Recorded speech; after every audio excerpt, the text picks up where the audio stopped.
Now we'll understand what are, like vaccine. How do they work? Why do we need vaccines? Now we have COVID-19. Let's take a simple example. Now, COVID-19 is there. I took a 2 dose of vaccine. It's coming. It's entering my body. When it enters my body, when it goes inside my body, the vaccine which I've took, it has few antibodies. These are produced. But why are they produced? Because the vaccine which you took are effective. They kill the virus. Okay, they kill the particular COVID virus and they produce antibodies. So with this, whatever with the help of the antibodies produced, we can fight the invader. We can fight with any disease. So this is how vaccine works, and that's the reason why we take a vaccine.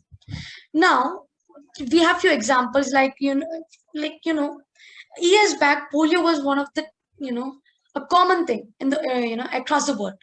So what happened is a pulse polio program was started. Under this, children were given a vaccine of polio. Now with this, we were successful in eradicating polio. This is our success. Similarly, now similarly it is being used for other things. Could be now whatever diseases are coming, scientists are doing research. They're finding few vaccines so that they're effective against those diseases.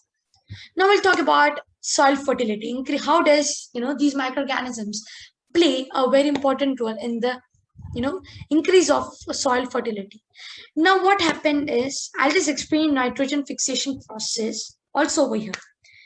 Now these plants and animals, they can't consume the atmospheric nitrogen directly. Okay, we have few nitrogen fixers. We have a few biological nitrogen fixers. Those are could be rhizobium and blue-green algae. They fix the nitrogen in the soil. They fix it. They convert them into nitrogenous compounds. And these nitrogenous compounds can be taken by the plants and animals, isn't it? Now, when these plants and animals are dead, okay, the nitrogenous waste is again being converted into nitrogenous compounds, and it is again helpful for plants. Otherwise, some of them is converted into nitrogenous gas. Okay, and it is again converted into some amount of nitrogenous compound is converted into gas. So again this gas will again these biological fixers will again fix it, again conversion. This is just a process which continues. Yeah, so that's the reason this rhizobium and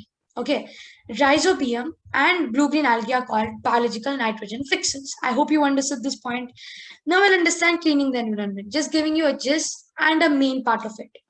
Now what these microorganisms do, they decompose the dead organic matter by converting them into simple substances. Converting them into a harmless or usable substances so that it could be reused, so that we can clean the environment. Okay, we with this we can kind of follow 3 R's. Yeah, and this is how a microorganism cleans the environment. Now we are done with the benefits. In the next part, we'll learn harmful microorganisms and also steps of preservation, and again a bit kind of a recap of a nitrogen fixation process. I hope you understood and you like this part.